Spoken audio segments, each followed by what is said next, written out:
Ok, bien, hoy día entonces partimos con ácidos carboxílicos. Bueno, acuérdense ustedes que los ácidos carboxílicos son todos aquellos que tienen este grupo, ya, un carbonilo unido a un OH, ya. Bueno, uno de los más utilizados, ¿cierto? E importantes es el ácido acético o ácido etanoico. Bueno, y ustedes encontrarán esta función en distintos otros compuestos, por ejemplo, en, em, eh, esta prostaglandina, ¿cierto? Que el PG1, ¿cierto? Fíjense, ahí está el grupo. En la aspirina también, se fijan, ahí está el grupo, etcétera. O sea, en el fondo es un grupo que aparece mucho, ¿ya? Bueno, algunas características en general de estos ácidos es que, en general, los ácidos de bajo peso molecular, ¿ya? Y que en el fondo pueden generar olores, ¿ya? Porque tienen menor presión de vapor, ¿cierto? Em, Tienen olores no muy agradables, ¿ya? Pues, bueno, el vinagre ustedes mismos ya lo han olido, ¿cierto? El ácido acético son olores bastante desagradables. El ácido butanoico, ¿cierto? Por ejemplo, la mantequilla rancia. No sé, pues el ácido oxanoico se le describe como olor a cabra o a calcetín de gimnasio, o sea, olores fuertes. Sin embargo, ya estos ácidos que son de cadenas largas, muy, muy, muy largas, justamente como son de cadenas largas, la presión de vapor que ellos tienen es bastante baja, por lo tanto, estos ya no tienen tanto olor. Ya, en un fondo casi no tienen olor. ¿Ya? Pero estos de aquí sí. ¿Ya? Recuerden que en el fondo un compuesto va a generar olor o no, dependiendo de su presión de vapor. ¿Ya? Sí. Mientras más moléculas estén en fase gas, nosotros las podemos captar con nuestra nariz, ¿cierto? Y van a los receptores y ahí sentimos el olor. Si hay menos cantidades, porque en el fondo la presión de vapor del compuesto es muy bajita, obviamente van a haber menos moléculas en el aire, ¿cierto? Y van a haber mucho menos de que lo que nosotros podemos captar, ¿se fijan? Entonces, los compuestos que tienen mucho olor porque son bastante volátiles, ¿ok? Bien, respecto a la nomenclatura, acuérdense que esto es solo para recordar, esto ya usted se vio el semestre pasado, pero solo para recordar.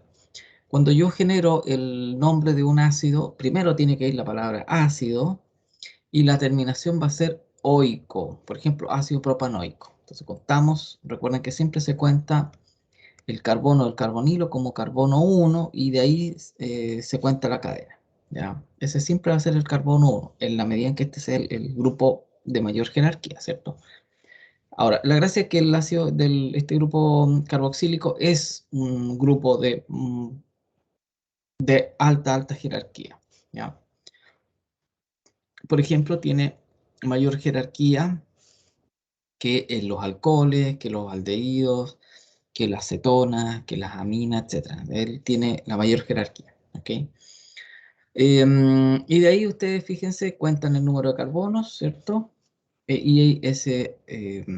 terminación va a ser oico. Entonces, ácido, por ejemplo, aquí 4-metilpentanoico, ¿ya? En este caso, ácido 3-etil, ¿cierto? En la posición 3, 6-metiloctanodioico. En este caso tenemos dos grupos carboxílicos, por lo tanto tengo que indicarlo a través del prefijo di, de cantidad, ¿cierto? Ahora, ¿por qué empezamos a numerar de aquí para allá y no de aquí para allá? Que puede haber sido, ¿cierto? Porque si yo nombro, o sea, si yo numero de aquí para allá, 2, 3, el metilo igual queda en la posición 3. Si yo nombro de aquí para allá, 1, 2, 3. También queda el etilo en la posición 3, ¿se fijan? Entonces, ¿cuál va a ser el punto que va a dirimir esta situación? Bueno, el sustituyente. ¿Cuál es el que se ordenaría alfabéticamente primero? El etilo. Por lo tanto, en el fondo, para que haya concordancia entre número el orden dentro del nombre, usamos esta numeración, es decir, de aquí para allá. ¿Ya? Los ácidos carboxílicos también pueden estar unidos a un ciclo. Ya, en ese caso, fíjense ustedes que aquí ya va a cambiar un poco el nombre. En vez de terminar con el sufijo, perdón, oico, va a ser, bueno, igual ácido. Nombramos el ciclo, ¿sí? En este caso ciclo hexano, pero la terminación va a ser carboxílico, ¿ya? ¿Ya? Carboxílico, ¿se acuerdan? Ahí. Esto es muy parecido a lo que ocurría con los aldehídos, ¿ya? Que no terminaban con al, ¿ya? Así que ojo con eso, ¿ya? Era más o menos lo mismo que ocurre con los aldehídos, ¿ya? Los aldehídos que estaban unidos a un ciclo. Entonces, también en ese caso se cambiaba la terminación al. Ya aquí cambiamos la terminación oico por la terminación carboxílico. ¿Ok? Eso. Bien. Respecto a la estructura, bien, en general, fíjense ustedes que nosotros vamos a tener un enlace pi, ¿cierto? El carbonilo, ustedes ya lo hemos discutido bastante cuando vimos aldehído de cetona, ¿cierto? Tenemos el carbonilo, ya que tiene sus particularidades, ¿cierto? Un enlace bastante fuerte y va a tener un enlace oxígeno-hidrógeno acá. ¿Se fijan? Este OH, ¿ya?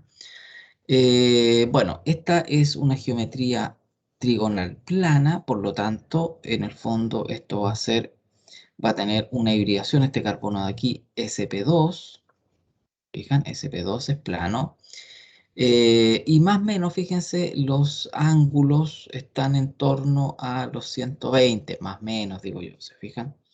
Este 124, 125, eh, eh, hidrógeno, carbono, oxígeno, este de aquí 111. Ahora, ¿por qué seguramente este ángulo de aquí es más chiquitito? Fíjense que este ángulo de aquí es de 111 grados. En este caso, pueden variar si tengo otros grupos aquí. ¿Ya? Este de aquí es 124, ¿ya? Y este de aquí es 125. ¿Ya? ¿Por qué este es más chiquitito y estos son más grandes? Bueno, acuérdense que en el fondo aquí yo tengo pares de electrones de no enlace y por lo tanto aquí va a haber, fíjense, una repulsión. Entonces, en este caso, seguramente, a propósito de estos grupos de aquí, y como este hidrógeno es pequeñito, estos dos hidrógenos y el oxígeno podrían estar un poquito más cerca, de tal manera de darle más espacio a estos pares de electrones que están acá. ¿Se fijan? Por eso. Pero eso puede variar un poco en la medida en que este grupo vaya cambiando y siendo un poco más grande. ¿Ok? No necesariamente eso. Pero fíjense que está en torno más o menos a los 120. O sea, en fondo la geometría trigonal plana se da. ¿Ok? Ahora, el momento dipolar ya está en el rango de 1,7 a 1,9. ¿Por qué no es tan alto? Fíjense ustedes, ¿por qué no es tan alto este momento dipolar? Si nosotros habíamos visto, ¿cierto? Que en los aldehídos de cetona era de en torno de 2 y tanto. ¿Por qué aquí no es tan alto? Siendo que también tenemos un carbonilo. Bueno, porque justamente este momento dipolar disminuye porque yo tengo aquí un oxígeno. ¿Se fijan? Tengo un oxígeno, este de acá, el del OH, que también distribuye su par de electrones, fíjense, en el carbono de este carbonilo. ¿Se fijan que se pueden dar estas estructuras resonantes? ¿Se fijan? Por lo tanto, fíjense que en el caso del carbonilo, cuando yo tengo un aldehído, una acetona, ¿cierto? Yo tengo un grupo R, carbonilo R, ¿cierto? Y voy a tener esta estructura resonante. R, ¿cierto? Oxígeno, carbono, R. Y aquí se genera una distribución de carga, perdón, menos, este es menos. Se genera una distribución de carga importante. ¿Se fijan? Eh, ahí. Sin embargo, fíjense ustedes que en el caso de los aldehídos, o sea, perdón, en el caso de los ácidos carboxílicos, la presencia de este oxígeno hace que ese par de electrones que está de no enlace de los oxígenos pase al carbono, al carbonilo. ¿Se fijan? Por lo tanto, ya este carbono ya no tiene carga. Y vamos a tener una carga que va a estar a van a ver una carga que va a ser en torno al oxígeno y el más, en torno a los dos oxígenos, en el fondo, ya, para no enredar tanto la cosa, en torno a los dos oxígenos, ¿ya? ¿Se fijan? Bueno, esto hace que en el fondo las distribuciones de las cargas sea distinta a lo que ocurre acá y por lo tanto estos momentos dipolares bajan un poquito, unos 7, unos 9, más o menos. ¿Ya? Y eso está dado por justamente esa resonancia. ¿Se fijan? Es decir, la carga del carbono se ve disminuida, se fijan ustedes, se ve disminuida, producto de la resonancia de este par de electrones del oxígeno a ese carbono. ¿Ok? Ahora, como tiene igual un OH, ¿ya? También tiene la posibilidad de formar puentes de hidrógeno, lo que no ocurre con por ejemplo, con los aldehídos o las cetonas. Acuérdense que ellos solamente tienen interacciones dipolo-dipolo, ¿ya? En el caso de los alcoholes también existe la posibilidad de generar puentes de hidrógeno, pero solamente un puente de hidrógeno por molécula. En el fondo, se va a generar un puente de hidrógeno, pueden haber otras de aquí. Pero aquí, en el caso de los ácidos carboxílicos, se pueden generar dímeros, en el fondo, interacciones de este tipo. ¿Te fijan? Aquí con el caso de los alcoholes no va a ocurrir. ¿Ya? Por lo tanto, fíjense, este va a ser una interacción bastante más fuerte y eso hace que los ácidos carboxílicos tengan puntos de ebullición mucho mayores que los alcoholes incluso. ¿Se fijan? Porque se generan estos dímeros que en el fondo son estructuras que van a estar unidas doblemente por dos puentes de hidrógenos, ¿ya? Que se generan justamente por la estructura que tiene el carbonilo, ¿ya? Aquí voy a tener el oxígeno, ¿cierto? Que va a estar dando ese par de electrones a este hidrógeno y a su vez el OH, ¿cierto? Va a estar generando una interacción con el carbonilo del otro ácido carboxílico. ¿Se fijan? Y aquí se genera este dímero, en el fondo que va a estar unido por dos partes, ¿ya? Son las mismas moléculas, ¿cierto? Pero unidos en dos puntos distintos. Y eso lo hace una interacción bastante más fuerte de la que podría ocurrir en los alcoholes. ¿Se fijan? Por lo tanto, los puntos de ebullición en general son bastante más altos, ¿ya? Bien. En términos de propiedades de interacciones que están asociadas a interacciones. Ahora, otra característica importante de los ácidos carboxílicos es su acidez. ¿Ya? En general, estos son los compuestos que son, en general, no digo que son los únicos, pero hay otros también que pueden ser bastante ácidos, pero en general son los ácidos más fuertes que existen de un punto de vista de la química orgánica. Insisto, no son los únicos, existen otros. Acuérdense, cuando vimos alcoholes, habían unos alcoholes que eran súper ácidos, incluso un poco más ácidos que un ácido carboxílico, pero eran casos que tenían ciertas estructuras asociadas y grupos atractores de electrones, etcétera, que en el fondo le dan esa característica, ¿ya? Pero como molécula así común y corriente, en general los ácidos carboxílicos son los más ácidos, ¿ya? Ahora, el equilibrio en el cual está involucrado este ácido carboxílico con agua, ¿cierto? Para generar la eliminación de este protón, el que está aquí, ¿cierto? En el fondo, el agua actúa como una base, saca ese protón de aquí, ¿cierto?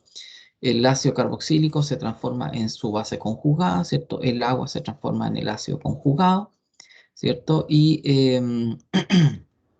la constante de acidez va a estar dada en términos de la concentración de la base conjugada del ácido, ¿cierto? El ácido conjugado del agua, ¿cierto? El protón y el ácido carboxílico, que está acá. ¿Se fijan? Y ese va a estar dado Y esto se podría desplazar hacia acá o hacia allá, ¿cierto?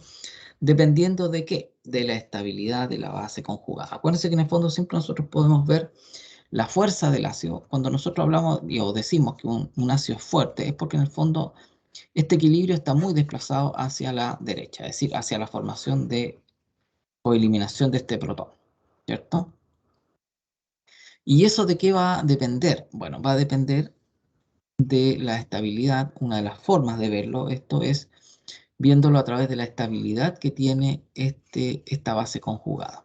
En la medida en que yo tengo una base conjugada lo más estable posible, esto va a estar desplazado hacia la derecha, es decir, hacia la formación de protones. ¿Se fijan? Y eso estaríamos hablando de un ácido fuerte. ¿ya?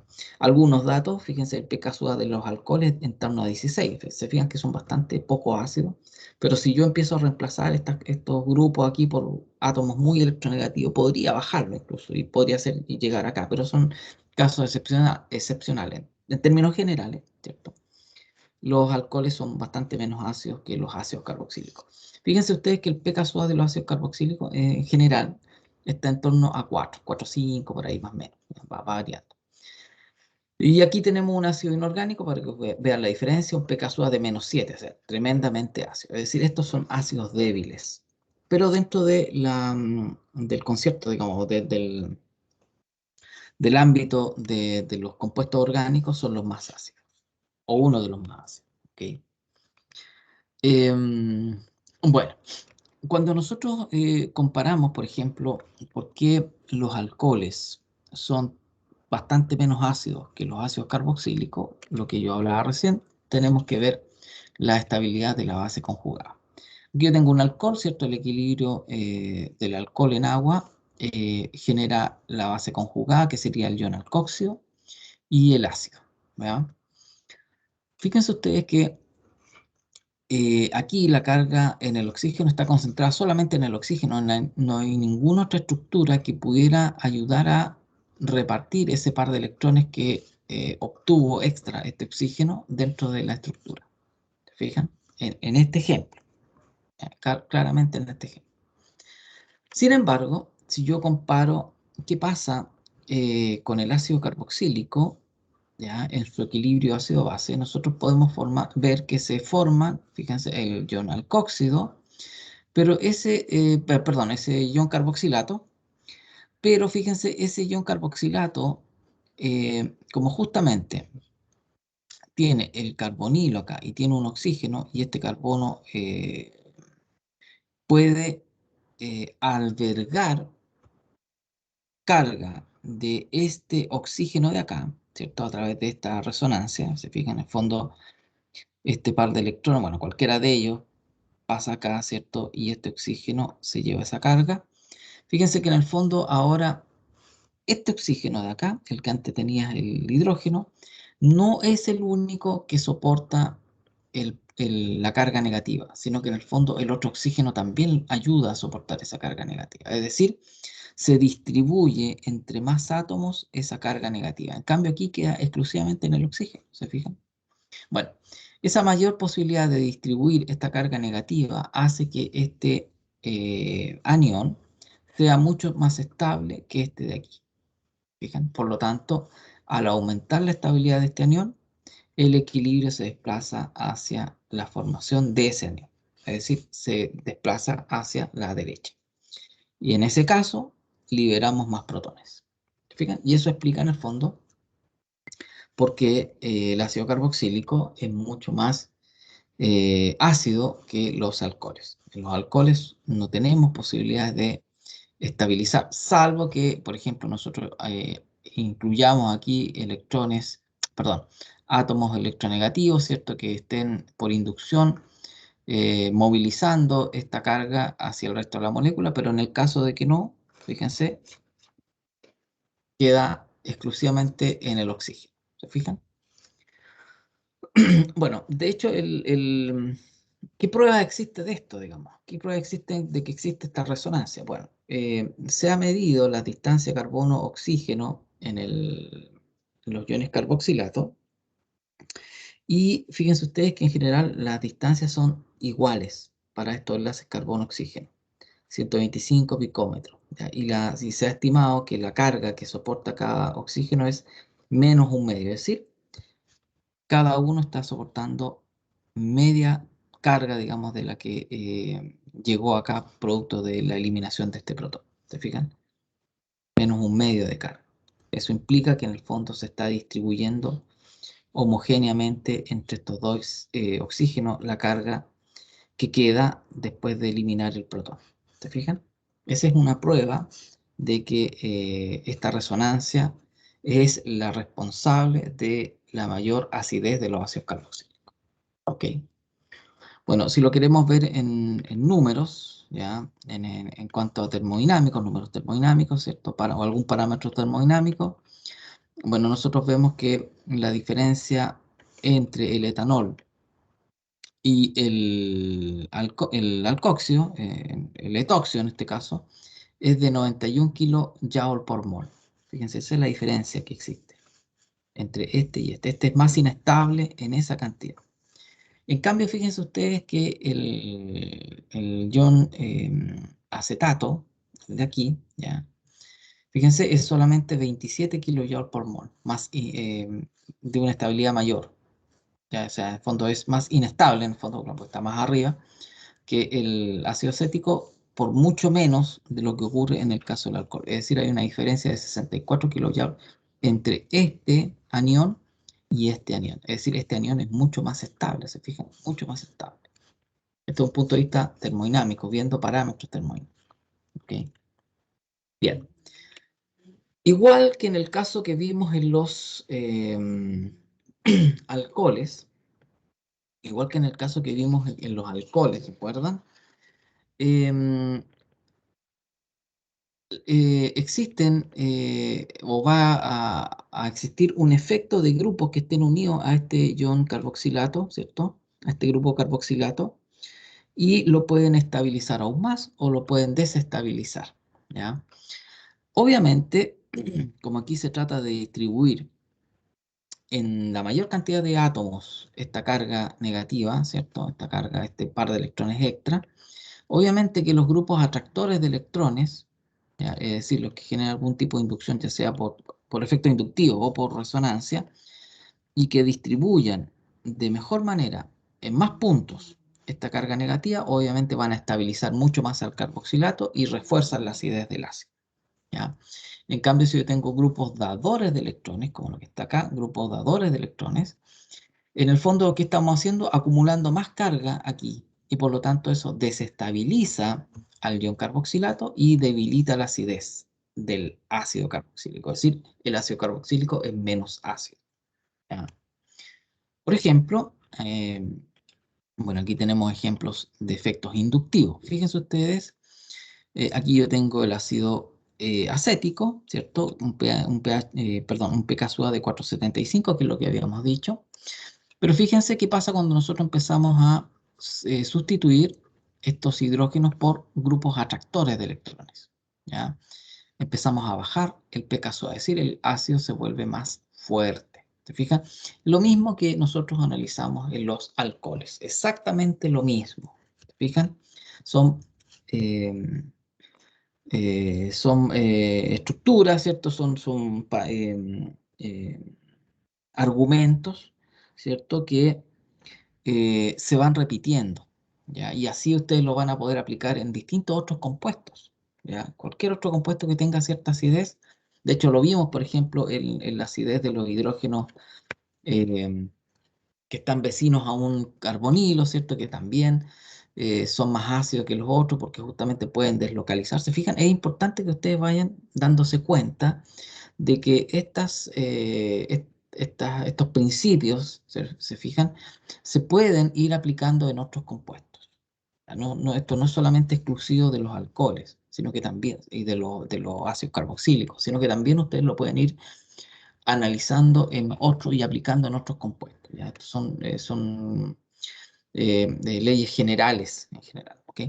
Bien, entonces aquí yo tengo que a medida que voy reemplazando estos hidrógenos, ¿cierto? Por más cloro, fíjense, va disminuyendo más el pKa, es decir, se hace más ácido el ácido carboxílico, justamente porque tengo muchos más grupos que están estabilizando, se fijan ustedes, estabilizan de mejor manera la carga que se genera en este centro de aquí, ¿ya? Ahora, como ya lo habíamos dicho igual en el caso de los alcoholes, insisto, todos estos argumentos son absolutamente aplicables en distintas familias de compuestos, ¿ya?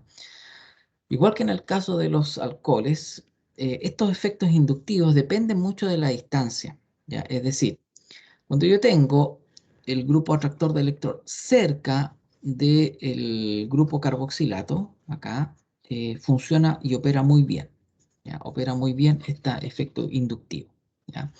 Pero a medida que nos vamos alejando del centro del carboxilato, ¿cierto?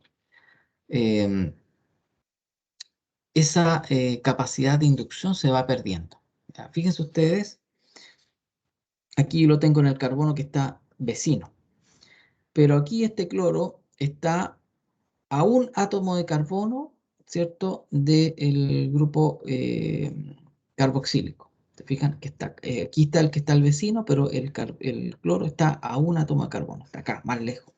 Y aquí está a dos átomos de carbono. Entonces, fíjense ustedes que el efecto se va perdiendo. Fíjense, pKa 2,9, 4, 4,5. Es decir, estos efectos dependen mucho de la distancia donde se encuentre respecto del centro que estamos generando la inducción.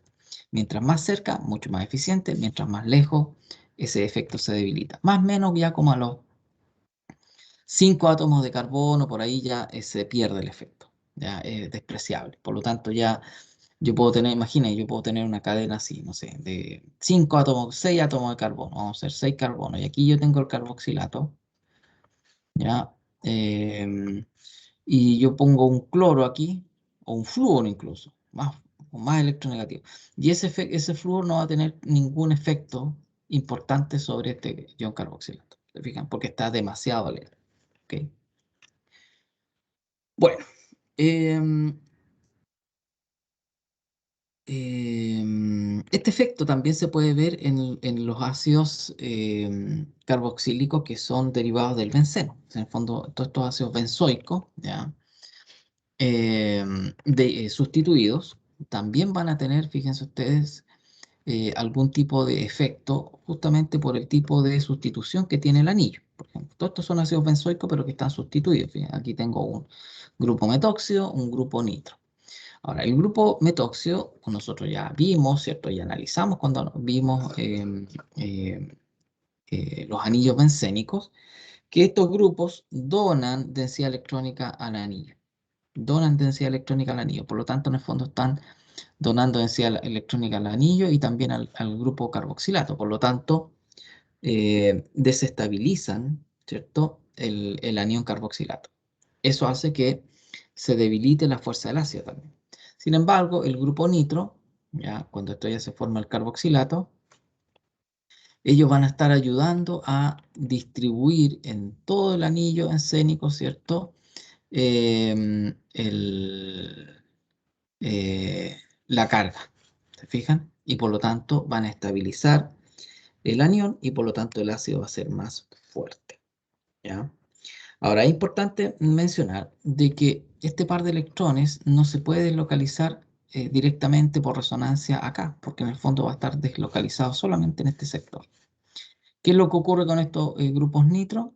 Bueno, en el fondo lo que hacen es ir sacando, fíjense, estamos a 1, 2, 3. Todavía el efecto funciona, ¿se fijan? ¿Qué ocurre en estos grupos? Es que este grupo nitro desestabiliza o sea, en el fondo le quita densidad electrónica a este carbono, este a su vez a este a este a este y este a este. Entonces, en el fondo, a través de los enlaces sigma, ¿cierto? Se empieza a mover, digamos, por llamarlo de alguna manera, ¿cierto? Los electrones de los enlaces sigma. Y eso ayuda a descongestionar, digamos, el exceso de carga en esta zona. ¿Se fijan? Entonces es importante entender que los grupos dadores, que ustedes ya saben cuáles son los grupos dadores, si alguien no se acuerda, revise todo lo que vimos de los ácidos, de los bencenos, ¿cierto? El curso anterior. Así que ahí tienen todo eso, quiénes son los grupos dadores, quiénes son grupos aceptores, ya. Está en los PPT, así que tienen todo el material, lo pueden revisar. Y por lo tanto, en el fondo ahí ustedes pueden estimar, digamos, si un grupo va a aumentar la acidez de un ácido carboxílico, de un ácido benzoico en este caso, o lo van a disminuir, ¿ya? Bueno, en términos generales, si ustedes se fijan, a ver, un grupo nitro. Fíjense ustedes el grupo nitro, que es un grupo potente, por eso lo pongo como ejemplo. Fíjense ustedes que el grupo nitro dependiendo de la posición donde esté, va a tener un efecto mayor o menor en cuanto a la estabilización. En general, si ustedes se fijan, la posición orto, que es esta de aquí, si yo tuviera el grupo nitro acá, o si lo tuviera acá, va a tener distintos efectos. ¿Se fijan? Fíjense aquí. 2,2, 3,5, 3,4. Es decir, mientras más cerca, mientras más cerca este grupo nitro, el efecto va a ser mucho mayor. Estabiliza más está exceso de carga aquí, por lo tanto el ácido más fuerte. A medida que se va alejando, fíjense, va perdiendo un poco de efectividad. Lo mismo que habíamos dicho recién acá. ¿Se fijan? Lo mismo que habíamos dicho recién acá. ¿Ok? Lo mismo, fíjense, todos estos grupos de atractores. Miren, el bromo, 2,8, más o menos, bueno, 3,8, 4. Se fijan que va 2,8, 3,8, 4. Se fijan que va disminuyendo el efecto a medida que nos vamos alejando. ¿Se fijan? Bueno, eso tiene que ver justamente porque estos efectos inductivos dependen de la distancia. ¿Ok? Bien. Em, bueno, no sé si hay alguna duda respecto de las propiedades.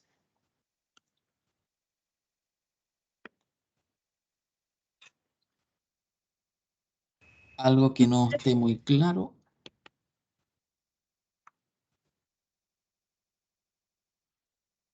Chiquillos, estoy mirando el chat por si alguien escribió algo. No, no hay nada escrito. Ok.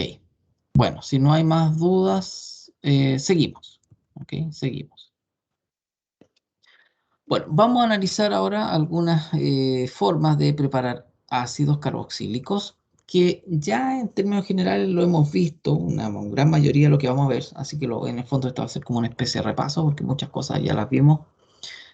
Por ejemplo, oxidaciones de alquilbencenos. Esta es una reacción que funciona solo con los alquilbencenos. Este puede ser un CH3 o un etilo, un propilo, etcétera. Puede ser cualquier cadena acá. Pero cualquier alquilo que esté unido, de cualquier tamaño, digamos, que esté unido a un benceno, puede ser oxidado a través de permanganato de potasio en ambiente diluido, o sea, en el fondo en agua, ¿cierto? Pero en caliente, es decir, si yo caliento permanganato de potasio y agrego el alquilbenceno, este grupo alquilo se va a romper, ¿cierto? Y se va a formar un ácido carboxílico acá. Esa es una manera. Em, Existe también otras que ya hemos visto, que son las rupturas oxidativas de alquenos, ¿se acuerdan? Con permanganato de potasio en un ambiente alcalino, no, perdón, ácido, en un ambiente ácido, perdón,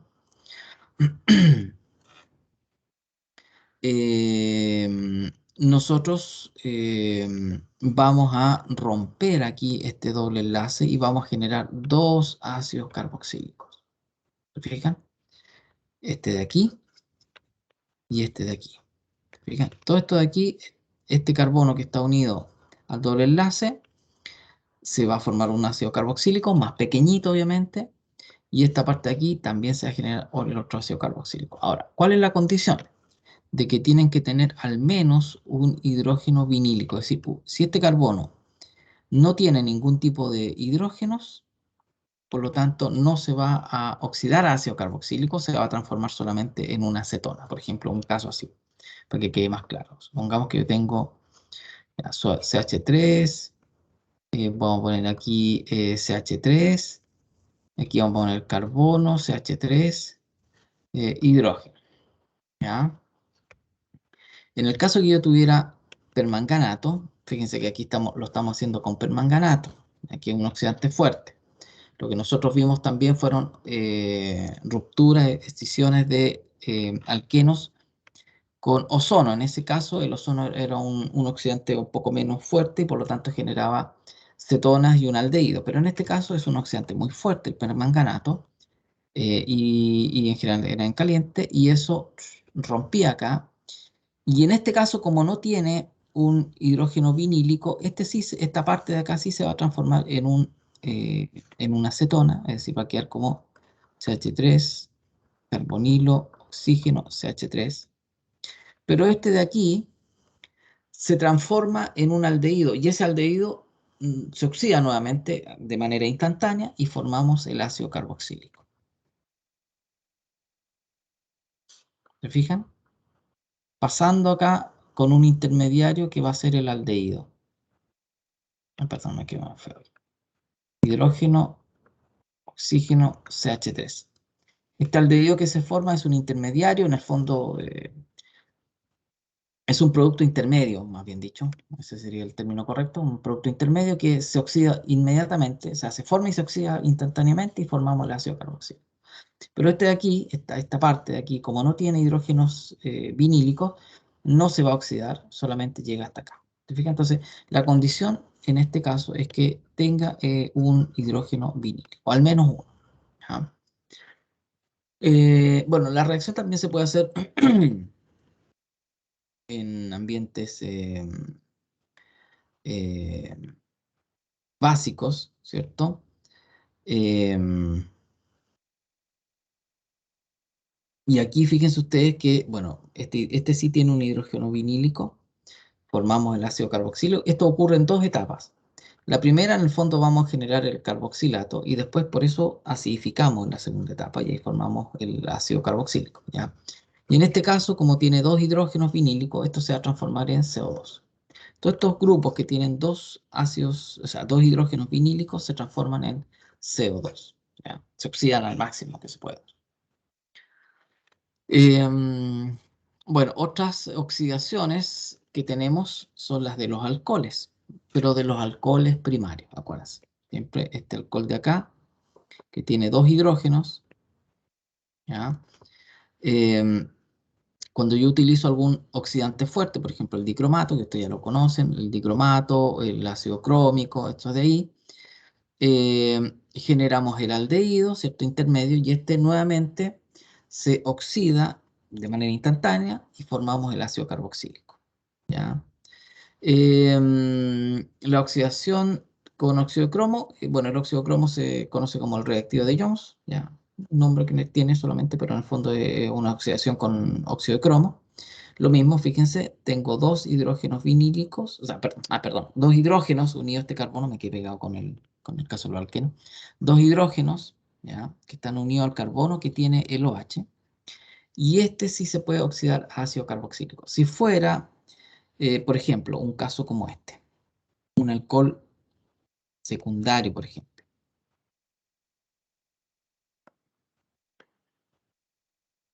OH, CH3, hidrógeno, si fuera una cosa así, esto solamente podría llegar hasta la cetona, nada más. Porque en el fondo, las veces que se oxida depende de la cantidad de hidrógenos que tiene. Entonces sería CH3, carbonilo, CH3. No tengo ningún otro hidrógeno para sacar, por lo tanto quedamos hasta aquí solamente. No se rompen generalmente, no se rompen estos enlaces carbono-carbono. Solamente se rompen los enlaces carbono-oxígeno, ¿se fijan?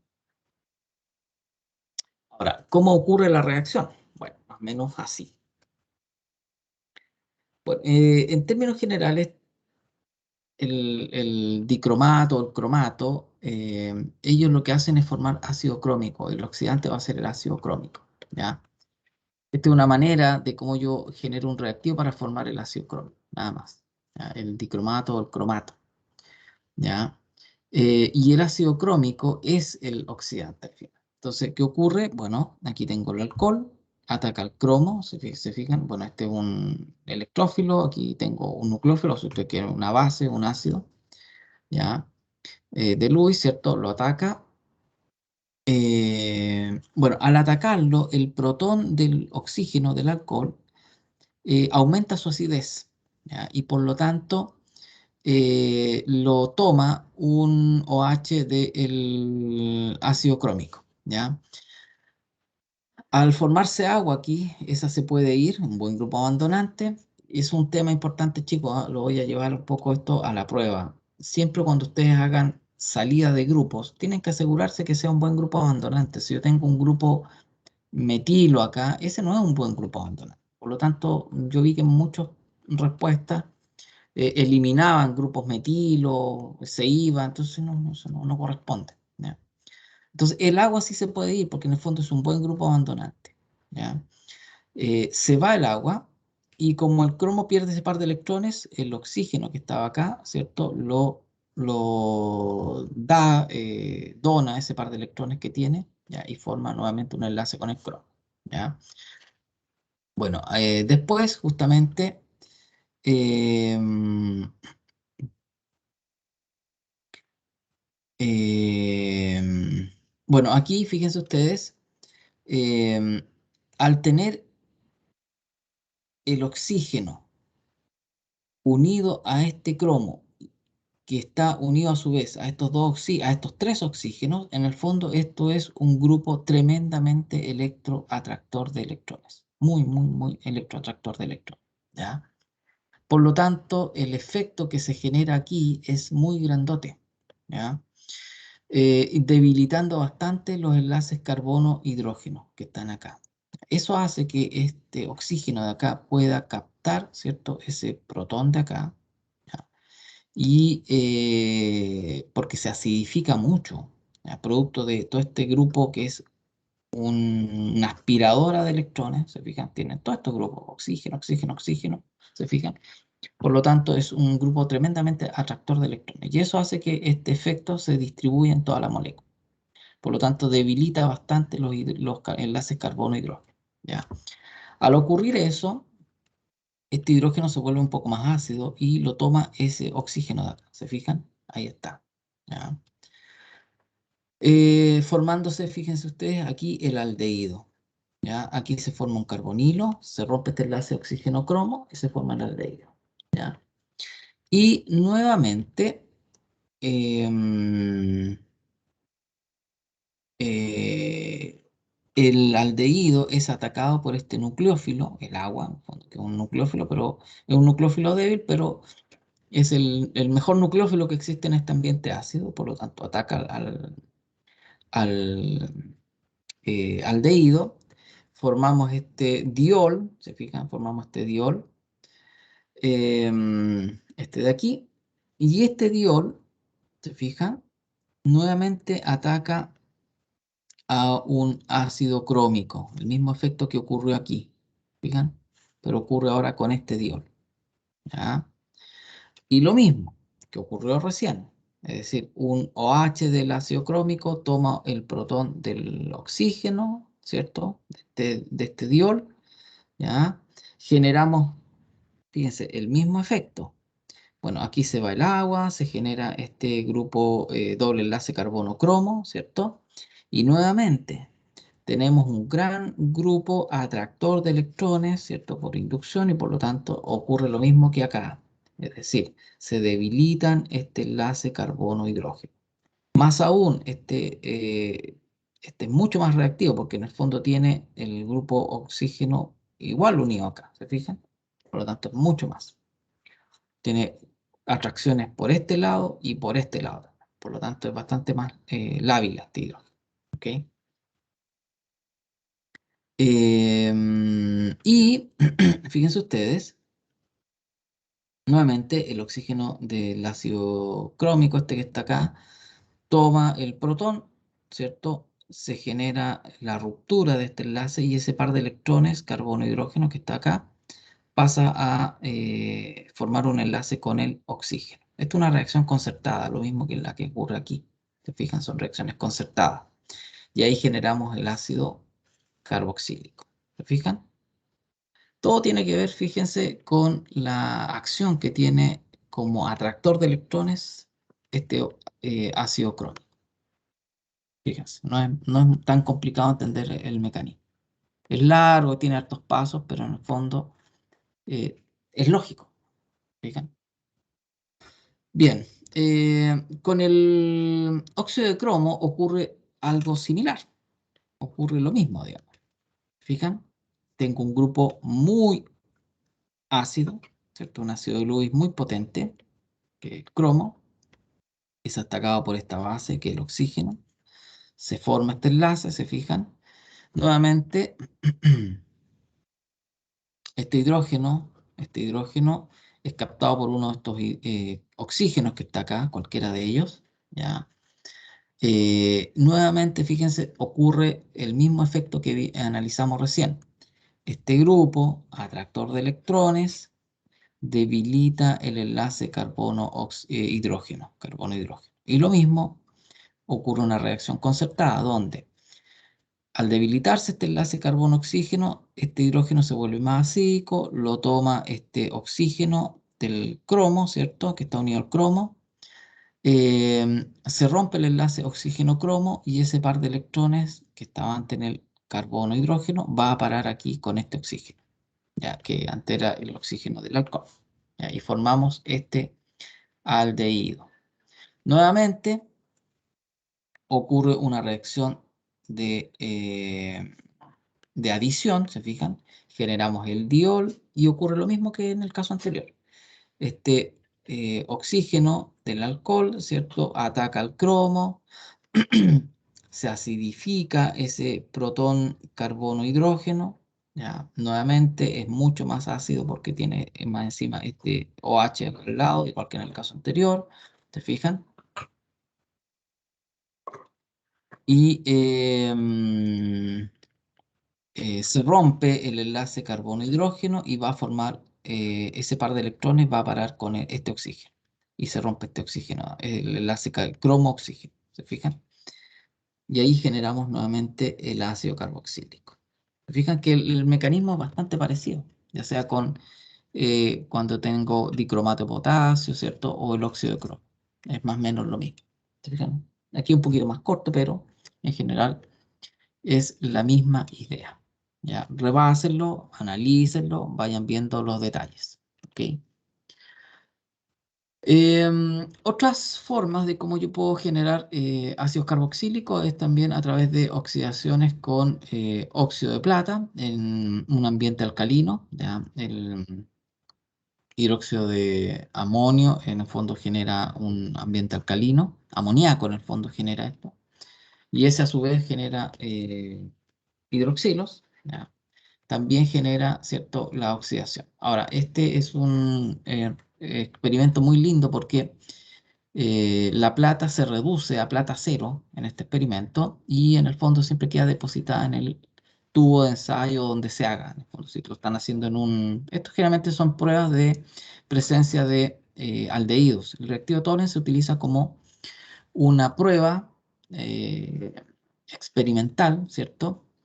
De laboratorio para analizar si un compuesto es un aldehído, que se llama, si yo observo en el tubo de ensayo que se deposita plata metálica, esto queda como un espejo, entonces se llama espejo de plata. Entonces, si ocurre ese fenómeno, quiere decir que ustedes tenían un aldehído. Las cetonas no se oxidan de esta manera, solamente los aldehídos. ¿Ya? Entonces, sirve como una prueba para verificar presencia de aldehídos. Ahí generamos el ácido carboxílico. ¿Ya? Y la plata que se deposita en el tubo. ¿Ok? Bueno, otras reacciones también tienen que ver con la hidrólisis de nitrilos o carboxilaciones de reactivos de Grignard. Es otra forma de cómo yo puedo generar ácidos carboxílicos. Ahora, en estas dos, fíjense, voy a estar adicionando eh, un número determinado de carbonos. ¿Ya? Fíjense ustedes que en el caso que vimos acá, por ejemplo, la oxidación de alcoholes, ya sea con dicromato o el óxido de cromo, el número de carbonos de la molécula inicial del alcohol no se ve alterado. ¿Ya? En el caso de las rupturas de alquenos, sí se ve alterado porque en el fondo las moléculas van a ser más pequeñas. ¿Ya? En el caso de las oxidaciones de alcoholes, se mantiene el número de átomos de carbono de la cadena. Pero en el caso de, bueno, lo mismo en el caso de la oxidación de este aldehído con el óxido de plata también. La cadena se mantiene el mismo número. Pero en el caso de las hidrólisis de nitrilos, ¿ya? Yo estoy aumentando en uno el tamaño de la cadena. Lo mismo con las carboxilaciones de reactivos de Grignard. ¿Ya? ¿Por qué? Ya, fíjense que yo parto aquí con un haluro de alquilo. Ese haluro lo hago reaccionar con un nitrilo, este de aquí, ¿ya? Que en el fondo es un cianuro, ¿ya? Cianuro de sodio. Fíjense que ese carbono va a ser el que después se va a transformar en el ácido carboxílico. Entonces, fíjense, el número de carbonos que tengo aquí, le estoy sumando este carbono. Entonces, aumentó en uno. ¿Se fijan? Posee un átomo más de carbono que el haluro de alquilo. Una vez que genero el grupo, el nitrilo, que está acá, bueno, aquí como compuesto inorgánico se llama cianuro, pero aquí es nitrilo, fíjense ustedes, aquí se llama nitrilo. Bueno, este nitrilo en ambiente ácido se hidroliza, se rompe este enlace y formamos, fíjense ustedes, el ácido carboxílico y amoníaco. ¿Ya? Pero este ácido tiene un átomo más de lo que tenía el haluro de alquilo, del cual es precursor este ácido carboxílico. ¿Ya? Ahora, funciona bien con halogenuros primarios. ¿Ya? ¿Por qué? Porque la sustitución del bromo ocurre vía SN2. ¿Ya? Este es un nucleófilo que es muy buen nucleófilo, ¿ya? Por lo tanto, generalmente tiende a actuar vía SN2, ¿ya?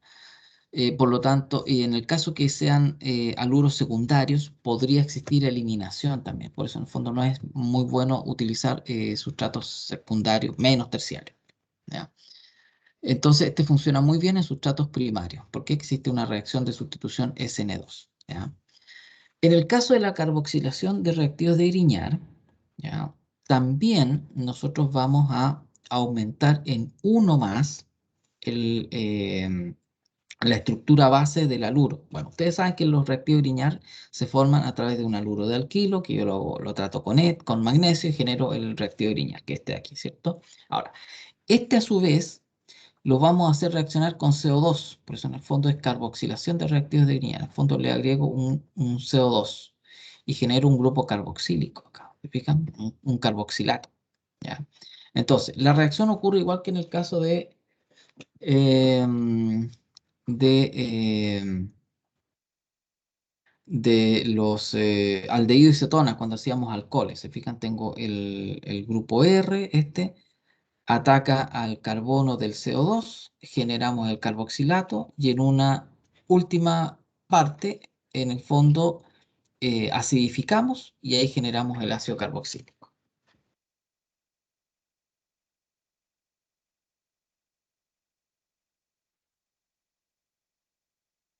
No sé si hay alguna duda, chiquillos. Entonces recuerden, tanto en la hidrólisis de nitrilos como en la carboxilación de reactivos de Grignard, ¿ya? Estamos aumentando en un átomo de carbono la base del haluro. ¿Ya? En el fondo, aquí yo tengo un haluro que es la base de la reacción. Bueno, este haluro se aumentó en un átomo de carbono. Este haluro de aquí se aumentó en un átomo de carbono. ¿Ya? Bien, eso en términos generales es lo que vamos a ver de cómo formamos ácidos carboxílicos. Lo que vamos a ver después, ya mañana, seguramente, ya partimos con esta parte, que es las reacciones que tienen este ácido carboxílico. ¿Ya? ¿Por qué lo vamos a ver aparte? Porque en el fondo son bastantes y aquí vamos a dar cuenta de reacciones de sustitución, ¿cierto? Donde vamos a cambiar este grupo H por distintos grupos y aquí vamos a dar origen a todos los derivados de ácidos carboxílicos.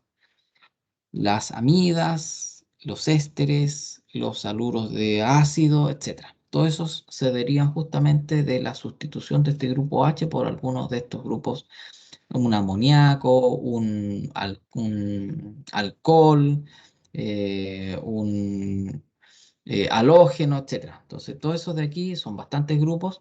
Un anhídrido, también, si yo uno en el fondo hago una reacción entre dos ácidos carboxílicos, voy a generar un anhídrido, ¿se fija? Entonces hay una serie de reacciones que las vamos a ir viendo mañana, ¿ok?